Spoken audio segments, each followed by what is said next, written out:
Hello YouTube, what's up? This is your Whimsy crafter and I hope you all are doing great. Well, a few days back I had posted a video on my basil plant, my sweet or Thai basil plant, and I had asked whether you would like a care video on it. A subscriber responded and here I am with a care video of basil.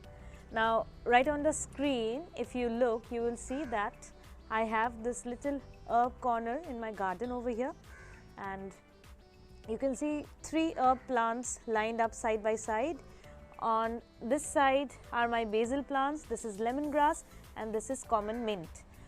Before I move forward to the video, let me remind you, if you are new to my channel, if you are watching my content for the first time, a big hi from Whimsy crafter, a resident of Kolkata, India, who's a teacher by profession and a hobbyist by passion. So if you are new to my channel, don't forget to hit that subscribe button and click the bell icon right beside it so that you get notified when I post a new video. And also do give this video a big thumbs up if you found this useful, and like always, don't forget to comment in the comments below where you're watching this video from. Before I move forward with the care of my video, let me tell you a few things. That is, I have been growing these 2 basil plants for a year now. I bought them last winter and it's December over here, and it's rather cold at this time of the month. So I have been growing these 2 plants for a year now, and I think I have got the hang of how basil plants live and thrive. I live in a region which is typically very humid and hot during the summers, and during winters it's rather dry and pleasant. The temperatures do not really dip below 10 degrees Celsius at the max. So I'll just give you a brief look around my garden. This is my vertical planter, the wall planter where I have most of my plants.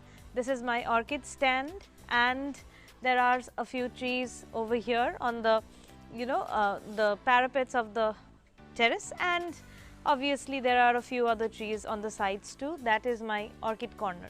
So when I come back to this particular stand, you must be noticing that there are these iron racks on which I have kept my plants to protect the terrace underneath, and these I have got from Amazon. They are really helpful. They help you to clean underneath and keep the pot, alright. So I'll post a link if you are interested. It's from a brand called Deco World. This is not a sponsored video. I just thought of telling you because it kind of helps me organize my garden look. Now coming back to the basil plants, this is a variety of basil known as the Thai basil or the sweet basil, and you can see they are right now they are flowering, and they are really very fragrant, and they are a distant relative of the holy basil or the tulsi plant. Holy basil is very common in India because it has not only religious but also medicinal uses, and it's a very common plant that you will find all around different parts of India in the households. While this basil plant is a plant which has culinary use or use in the kitchen, mostly in Southeast Asian cuisine. Indian cuisine makes very little to no use of basil. At least I don't know of any such very popular mainstream Indian dish which uses this, but nonetheless I love to grow herbs, so I thought of adding this plant to my garden. Well, you can see the plant on the screen over here. So this particular plant, this one growing in the earthen pot, was the original plant that I had bought of the nursery last year in winter. And after that I had kept it for a while, and then it slowly started, it grew quite well, but then as summers came in, this plant kind of died back, So what I had done is, these are actually the flower pods of the plant which will slowly turn into seeds. So while the plant was dying back, I had collected a few of these dry seed pods. So as soon as it was early spring, the plant kind of died off. As you can see the plant right now over here too, the stems have become quite leggy, and there are no leaves on the lower side. It has dropped all these leaves. There were leaves over here, but there are no more leaves anymore. So it started dropping leaves. So like I said, during spring I collected these seed pods and I sprinkled them in a mix of coco peat and vermicompost, and before long there were a few new saplings. And the next plant that you see, this one, I do not know whether you will believe, but this plant I grew entirely from seeds over here. You know, not all plant projects or garden projects can be done on camera, and I was also not sure whether this plant would really live or die on me, so I waited. So it's almost been more than 9 months for this plant, so I thought why not shoot a video and tell you how I take care of this one. So this is a completely seed grown plant that I grew out of seeds from this original plant.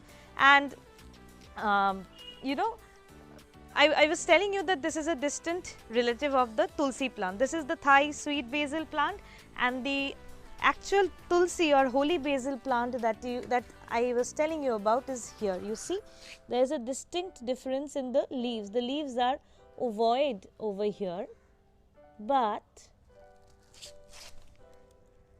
you see, the leaves are ovoid over here, but if I show you the leaves of the basil plant, you will see that the leaves are rather pointy. Okay. But one thing you must have noticed are these seed pods. They are the constant. They are constant across this plant also, and if you notice over here also. So you see, these plants are interrelated, but again the uses are different. Anyway, so I'll talk of, I have blabbered a lot. I think it's time to talk about the proper care. So first comes lighting. Why I originally showed you what my garden setup is like, because if I show you that corner of my garden here where the plants were, you will realize that this is the southwest portion of my terrace. So here, you know, dappled light falls or reflected light falls. So throughout the year, rain or shine, there barely is any direct sunlight. And this is where I have kept these basil plants throughout the year. So when we talk of light requirements, this is the kind of light I usually give my basil plants, because I live in a subtropical climate with very humid summers, very soggy rainy seasons or monsoons, and rather dry and cold and damp winters, rather dry winters. Okay, so this is about it, the light requirement over here. If you want, I can measure it using Lux light meter and tell you how much light I have been giving. So this is the place where no direct sunlight falls, but there is enough light to help these plants thrive. In fact, all the plants that you see out here, I have my vanilla orchid plant here, my mint plant, lemongrass, I have peace lily here, I have philodendron and pothos and chrysanthemum, I have petunia growing over here. All these plants, a spider plant over here, rain lily, Pilia artillaria, devil's backbone, all these plants, you know, thrive pretty well in this light. I also have a philodendron broken heart, and I also have my Hoya plant over here. They do pretty well in this dappled light condition. So that is all about lighting. Next comes soil. I want to show you a close look at the soil that I use, and you can see that both the plants are growing pretty well, despite the fact that they are in pots made of two different media. I'll come to the pot later, but coming to the soil, you see the soil is a rather soft one.